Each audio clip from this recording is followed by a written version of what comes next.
नमस्कार। बहुत स्वागत है आप सभी दर्शकों का शनि अस्त के इस वीडियो में। अब शनि से क्या डरना? जी हाँ, शनिदेव ऐसे ग्रह हैं जिनका नाम सुनते ही व्यक्ति के मन में बहुत बड़ा भय बैठ जाता है, डर बैठ जाता है। न जाने क्या होगा अब जीवन में, जाने कौन सी मुसीबतें आएंगी, किन किन कष्टों का सामना करना पड़ेगा। इस तरह का डर, इस तरह का भय व्यक्ति के मन में जागृत होता है।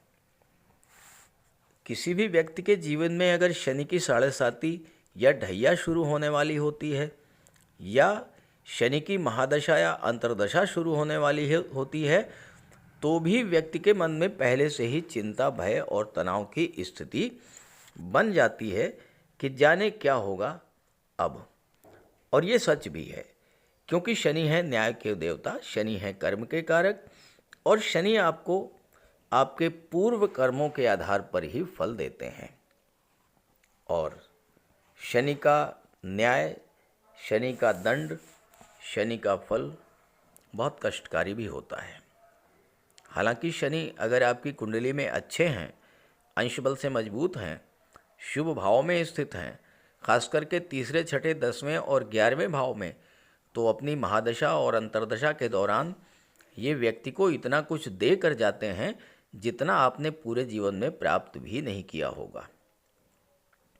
यही है शनि की विशेषता। यही शनि 23 फरवरी को अस्त होने जा रहे हैं। तो अलग अलग राशि के जातकों को शनि के अस्त होने से किस तरह की परेशानियों से राहत मिलेगी, इसी पर चर्चा करेंगे। ध्यान रहे कि शनि का गोचर अलग अलग राशि के जातकों की गोचर कुंडली में अलग अलग भाव में होगा, और दृष्टि भी अलग अलग भाव पर पड़ेगी, और उसी के अनुरूप उन भाव से संबंधित जो समस्याएं आपके जीवन में चल रही हैं, उन समस्याओं से पूरी तरह राहत मिल जाएगी। क्योंकि 29 मार्च को शनि राशि परिवर्तन कर लेंगे, और अब आपको 31 मार्च के बाद उन भावों का फल मिलेगा जिन भावों में वो गोचर करेंगे। इस वीडियो में मैं मीन राशि के जातकों पर चर्चा करूंगा, लेकिन उससे पहले मैं आपको ये समझाऊंगा कि शनि के अस्त होने का अर्थ क्या है, अस्त अवस्था में शनि का अंशबल कितना होता है, शनि अस्त कैसे होते हैं। फिर चर्चा करेंगे शनि के प्रभाव के बारे में। ये विश्लेषण आपकी चंद्र राशि के आधार पर किया जा रहा है, और वीडियो के अंत में मैं आपको शनिदेव के उपाय भी बताऊंगा। पहले ये समझते हैं कि शनि अस्त का अर्थ और प्रभाव क्या होता है। कोई भी ग्रह जब सूर्य के प्रभाव से अपना प्रभाव खो देता है, तो उसे ज्योतिषी भाषा में कहा जाता है कि वो ग्रह अस्त हो गया है। 12 फरवरी से सूर्य शनि की युति बनी है, और 23 फरवरी को शनि अस्त हो रहे हैं। 23 फरवरी को सूर्य का अंश बल है 16 डिग्री, और शनि का अंश बल है 25 डिग्री। जब शनि सूर्य के इतना निकट आ जाएं कि उनके अंश बल में 15 डिग्री या उससे कम का अंतर रह जाए, ये अंतर हर ग्रह के लिए अलग अलग होता है, तो शनि अपना प्रभाव खो देते हैं और अस्त माने जाते हैं। 23 फरवरी को सूर्य शनि का अंतर 15 डिग्री होगा, और उसके बाद ये अंतर धीरे धीरे कम होता जाएगा। एक स्थिति वो आएगी कि सूर्य शनि दोनों का अंश बल बराबर होगा, और दोनों के बीच का अंतर शून्य हो जाएगा। ये स्थिति बनेगी 11 मार्च को, जब दोनों का अंश बल होगा 27 डिग्री। इसके बाद 31 मार्च को वो स्थिति पुनः बनेगी जब शनि उदित हो जाएंगे। उस समय शनि का अंश बल 0 डिग्री, सूर्य का 16 डिग्री। ये तीनों ही कुंडलियां मैं आपको आगे दिखाऊंगा। अब इसका ओवरऑल इफेक्ट क्या होगा। शनि के अस्त होने का खगोलीय प्रभाव ये होगा कि हम शनिदेव को रात्रि में नहीं देख पाएंगे। ज्योतिषी दृष्टि से जब कोई ग्रह अस्त होता है तो ये कहा जाता है कि वो ग्रह शक्तिहीन हो गया, यानी शनि की ऊर्जा का हम पर कोई प्रभाव नहीं पड़ेगा। ऐसे में जिन जातकों के जीवन में शनि की महादशा, अंतर्दशा या प्रत्यंतर दशा गतिमान है, या शनि की साढ़े साती, ढैया या पनौती प्रभावी है, तो उन जातकों पर शनि का कोई अशुभ प्रभाव नहीं पड़ेगा। दूसरे शब्दों में कहा जाए तो शनि जन्य कष्टों से राहत मिल जाएगी। अब मैं आपको कुंडली के माध्यम से समझाता हूं कि किस तरह से शनिदेव का अंश बल किन किन तिथियों पर कितना होगा और किस तरह से शनि अस्त होंगे और उदित होंगे। सबसे पहले मैं आपको 23 फरवरी की कुंडली दिखा रहा हूं। देखिए, अस्त का ये निशान होता है, शनि अस्त हो चुके हैं, सूर्य का अंश बल 11 डिग्री है, शनि का 25 डिग्री है, दोनों के बीच का अंतर 14 डिग्री, 15 डिग्री से कम तो शनि अस्त। ये देखिए, अस्त का निशान इस तरह से बना हुआ है। बुध भी अस्त हो चुके हैं, क्योंकि बुध और सूर्य के बीच का भी अंतर कितना है, 11 डिग्री है, 22 डिग्री और 11 डिग्री, तो यहाँ 11 डिग्री का अंतर है। तो ये स्थिति है 23 फरवरी को। 23 फरवरी को शनि अस्त हो चुके हैं। अब 11 मार्च की स्थिति मैं आपको दिखा रहा हूँ। ये है 11 मार्च की स्थिति। यहाँ आप देखिए, शनि का अंश बल है 27 डिग्री और सूर्य का भी 27 डिग्री है। दोनों का अंतर कितना है, 0 डिग्री, सबसे अधिक निकट है। और यहाँ भी देखिए, शनि अस्त अवस्था में गोचर कर रहे हैं। ये अस्त का निशान होता है, ये शनि के ऊपर लिखा हुआ है अस्त का निशान, और ऊपर 27, यहाँ सूर्य पर 27, दोनों का अंश बल 27 डिग्री है, अंतर 0 है, और इसलिए शनि अस्त हो चुके हैं। अब मैं आपको 31 मार्च की, ये तो 11 मार्च की स्थिति हो गई, अब 31 मार्च की स्थिति में मैं आपको दिखा देता हूँ। ये इस 31 मार्च की स्थिति है। 31 मार्च में देखिए, शनि का अंश बल 0 डिग्री, सूर्य का 16 डिग्री, यानी अंश बल 15 डिग्री से बढ़ करके 16 डिग्री हो गया। अंतर दोनों का कितना है, 16 डिग्री।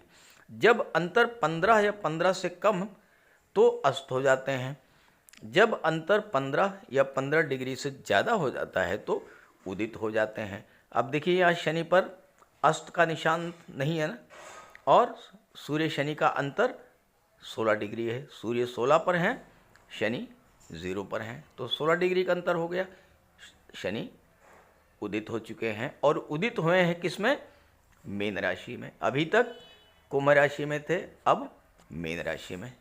तो ये है, इस तरह से सूर्य के प्रभाव से शनि अस्त होते हैं। अब आइए इसका प्रभाव क्या होगा अलग अलग राशियों पर, ये समझते हैं। तो ये है मीन राशि के जातकों की कुंडली।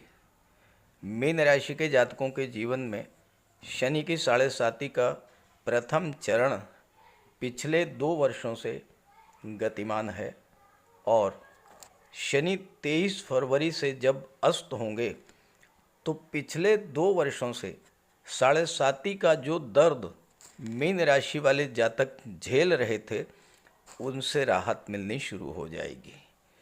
शनि का गोचर 12वें भाव में है। 11वें भाव के स्वामी होकर के शनि 12वें भाव में गोचर कर रहे हैं, और शनि की दृष्टि धन के भाव, छठे भाव और नवम भाव पर पड़ रही है। सूर्य के प्रभाव से जब शनि 23 फरवरी को अस्त होंगे और 31 मार्च को उदित होंगे, तब तक आपको 11वें भाव, 12वें भाव, दूसरे भाव, छठे भाव और 9वें भाव पर शनि का जो अशुभ प्रभाव है, शनि के कारण इन भावों से संबंधित जो कष्ट आपको मिल रहे थे, उन कष्टों से राहत मिलेगी। और 31 मार्च को जब उदित होंगे तो शनि राशि परिवर्तन करके लग्न भाव में मीन राशि में आ चुके होंगे और इस तरह से इन पांचों भावों से संबंधित जो कष्ट आपके जीवन में थे उनसे अस्थायी रूप से आपको राहत मिलेगी। अब देखिए, कुंडली के 3 महत्वपूर्ण भाव, 11वां भाव जो कि आपकी इनकम का होता है, 12वां भाव जो होता है ये आपके खर्चों का होता है और दूसरा भाव ये होता है आपकी बचत, आपके धन के संचय का होता है। तो पैसा कब बचता है? जब इनकम ज़्यादा होती है और खर्च कम होता है। और कर्ज लेने की स्थिति, लोन लेने की स्थिति कब बनती है? जब इनकम कम हो जाए, खर्च बढ़ जाए। तो 2 वर्षों से यही स्थिति बनी हुई थी, क्योंकि 12वां भाव है खर्चों का, 12वां भाव है कोर्ट कचहरी अस्पताल का, 12वां भाव विदेश का है और 12वां भाव आपकी नींद का है, शैया सुख का है, 12वां भाव धर्म, अध्यात्म और मोक्ष का भी है। यहाँ पर 11वें भाव के स्वामी थे शनि। 11वां भाव आपकी इनकम का होता है। शनि का जो मूल स्वभाव है, जो नैसर्गिक स्वभाव है, वो यही है कि हर कार्य में देरी करना। शनि मंद गति से गतिमान होते हैं, एक राशि में 2.5 वर्ष तक गोचर करते हैं, तो अपना फल भी बहुत धीरे से प्रदान करते हैं। फल प्रदान करने में बहुत समय लेते हैं।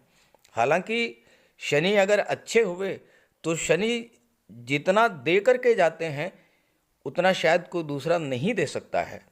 लेकिन यहाँ तो 12वें भाव में थे, आपकी इनकम में कमी आई, आय के स्रोत धीरे धीरे सूखने लगे होंगे। आपने मेहनत बहुत की होगी, एफर्ट बहुत किया होगा, लेकिन ना तो आपके कार्य बने होंगे, ना आपके कार्य पूरे हो पाए होंगे और ना ही आपको धन मिल पाया होगा। वजह क्या रही? वजह ये रही कि शनि की 10वीं दृष्टि भाग्य भाव पर पड़ रही थी, तो शनि ने भाग्य को भी खराब किया और न केवल भाग्य को खराब किया बल्कि पिता के साथ, गुरु के साथ आपके रिलेशंस को भी खराब किया। शनि की 10वीं दृष्टि ने आपकी उच्च शिक्षा की जो इच्छा थी उसे भी पूरा नहीं होने दिया। 11वां भाव आपकी इच्छा पूर्ति का ही होता है और शनि के कारण आपकी बहुत सी ऐसी इच्छाएं जो आप पाना चाहते थे, जो करना चाहते थे, जो आपका लक्ष्य था, जो आप अचीव करना चाहते थे, वो सभी चीज़ें, वो सभी इच्छाएं आपकी अधूरी रह गई होंगी, क्योंकि शनि 12वें भाव में गोचर कर रहे थे, 11वें भाव के स्वामी। 12वां भाव क्या है? लॉसेस का होता है, हानियों का होता है, नुकसान का होता है। तो 11वां भाव क्या है? 11वां भाव आपकी इनकम है, 11वां भाव आपकी इच्छाएं हैं। तो आपकी इनकम की हानि, आपकी इच्छाओं की हानि, इच्छाओं का अधूरा रह जाना, ये सब हुआ। 12वां भाव होता है कोर्ट कचहरी और अस्पताल का और दृष्टि 6ठे भाव पर थी। 6ठा भाव रोगों का होता है, 6ठा भाव कर्ज का होता है, 6ठा भाव शत्रुता का होता है। दोनों ही भावों पर शनि का नियंत्रण था और इन दोनों भावों के खराब फल, अशुभ फल आपको मिल रहे थे पिछले 2 वर्षों से। आपने देखा होगा कि आपके खर्चे, बिला वजह के खर्चे बढ़ गए होंगे। 12वें भाव में अगर शुभ ग्रह का गोचर है तो खर्चे तब भी होते हैं, लेकिन अच्छे कार्यों पर। अब यहाँ पर अगर शुक्र का गोचर हो जाए तो खर्चे तो तब भी होंगे, लेकिन सुख सुविधा के साधनों पर होंगे। यहाँ पर गुरु का गोचर हो जाए तो खर्चे तब भी होंगे, लेकिन वो धर्म कर्म पर होंगे, पूजा पाठ पर होंगे, आध्यात्मिक कार्यों पर होंगे, तीर्थ यात्राओं पर होंगे। लेकिन शनि का खर्च क्या है? शनि तो फालतू के खर्च, स्वास्थ्य संबंधी, अस्पताल के चक्कर, कोर्ट कचहरी के चक्कर, इस तरह के कार्यों पर बिला वजह की शत्रुता और कर्ज लेने की स्थिति, कर्ज को चुकाने के लिए पुनः कर्ज लेना, ऐसी स्थिति भी बनी। ये सब समस्याएं आपके जीवन में पिछले 2 वर्षों से चल रही थी, लेकिन जैसे ही शनि अस्त होंगे तो इन सारी समस्याओं से आपको राहत मिलनी शुरू हो जाएगी। और ऐसा नहीं है कि एकदम से राहत मिल जाएगी, देखिए समय तो लगेगा लेकिन राहत मिलेगी। क्यों मिलेगी? क्योंकि अब 12वें और छठे भाव से शनि का संबंध समाप्त हो जाएगा, दृष्टि हट जाएगी। धन के भाव पर दृष्टि, भाग्य के भाव पर दृष्टि होने से क्या हुआ? एक तो धन का संचय नहीं हो पाया, पैतृक संपत्ति को लेकर हो सकता है कि आपको अपने रिलेटिव्स के साथ, भाई बहनों के साथ किसी तरह का कोई विवाद की स्थिति बनी हो। अब जब शनि अस्त होंगे तो इस तरह का कोई विवाद अगर आपके जीवन में चल रहा था, उस विवाद का भी अंत होगा, पैतृक संपत्ति का आपको लाभ मिल पाएगा। दूसरा भाव जो होता है आपके द्वारा जो धन अर्जित किया जाता है, जो आपकी बचत होती है, तो बचत के नाम पर तो शून्य रहा पिछला दोनों वर्ष। और हाँ, ये ज़रूर रहा कि जो आपका बैंक बैलेंस था वो धीरे धीरे घटता गया होगा, जो पैसा जमा था वो खर्च होता चला गया होगा, और स्थिति ये हुई होगी कि आपको कर्ज लेना पड़ा होगा। इस तरह की तमाम समस्याएं जो कि स्वास्थ्य को लेकर, परिवार को लेकर, रिश्ते नातों को लेकर के, नौकरी को, व्यापार को लेकर के समस्याएं चल रही थीं आपके जीवन में, इनका जो है अस्थायी रूप से अंत होने जा रहा है 23 फरवरी के बाद से।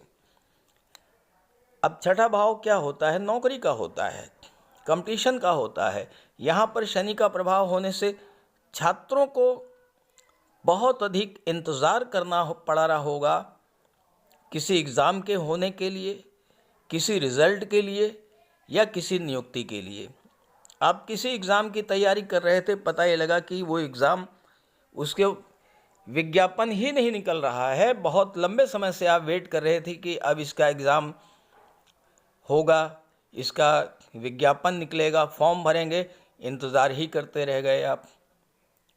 फॉर्म भर दिया था, कोई एग्ज़ाम होने की डेट नहीं तय हो पा रही थी, लगातार डेट बढ़ती जा रही थी। रिज़ल्ट आ गया था तो नियुक्ति पत्र में देरी हो रही थी, कोई कोर्ट कचहरी का मैटर या किसी और तरह की समस्या। तो इस तरह की समस्याओं का भी अब समाधान होगा, छात्रों को भी राहत मिलेगी। जो लोग नौकरी में हैं, जो लोग प्रोफेशनल हैं, उन्हें भी राहत मिलेगी। और 29 फरवरी को शनि राशि परिवर्तन कर लेंगे तो इन 5 भावों से संबंधित जो समस्याएं चल रही थीं उनसे आपको राहत मिल जाएगी। लेकिन चूंकि शनि आपके लग्न में आएंगे तो 7.5 का दूसरा चरण गतिमान रहेगा, तो शनि का उपाय तो आपको करना ही पड़ेगा। इसलिए बात करते हैं उपायों पर। शनिदेव को प्रसन्न करने के लिए बहुत छोटे छोटे आसान से उपाय मैं आपको बताने जा रहा हूँ। इन उपायों को आप करेंगे तो आपको बहुत बड़ा लाभ मिलेगा। देखिए, शनिवार के दिन प्रातःकाल स्नान, ध्यान, पूजा पाठ से निवृत्त होकर भगवान भोले शंकर के मंदिर जाइए और भगवान शिव को गंगा जल, काला तिल मिला करके जल अर्पित कीजिए और सूर्यास्त के बाद पीपल के वृक्ष के नीचे तेल का दीपक जलाइए। शनिवार के दिन काला तिल, काली उड़द, सरसों का तेल, काला छाता, काले कंबल का दान करने से आपको विशेष लाभ मिलेगा। शनिवार के दिन छाया दान करने से बहुत बड़ा लाभ मिलता है। एक कटोरी में सरसों का तेल लेकर के उसमें अपना चेहरा देखिए और उसको दान कर दीजिए। गरीबों की मदद कीजिए यथाशक्ति। और सूर्यास्त के बाद हनुमान चालीसा और सुंदरकांड का पाठ कीजिए। शनिवार के दिन बंदरों को गुड़ और काला चना मिलाकर खिलाने से भी शनिदेव प्रसन्न होते हैं। सूर्यास्त के बाद शनिदेव के बीज मंत्र ओम शन शनैश्चराय नमः, इसका एक माला जाप कीजिए, विशेष लाभ मिलेगा। गंगा जल में काला तिल मिला करके अर्घ्य देने से भी आपको विशेष लाभ मिलता है। और पक्षियों को दाना खिलाने से, मछलियों को आटा खिलाने से और पशुओं को चारा खिलाने से भी शनिदेव अत्यंत प्रसन्न होते हैं। तो इन उपायों को कीजिए, आपको बहुत बड़ा लाभ मिलेगा।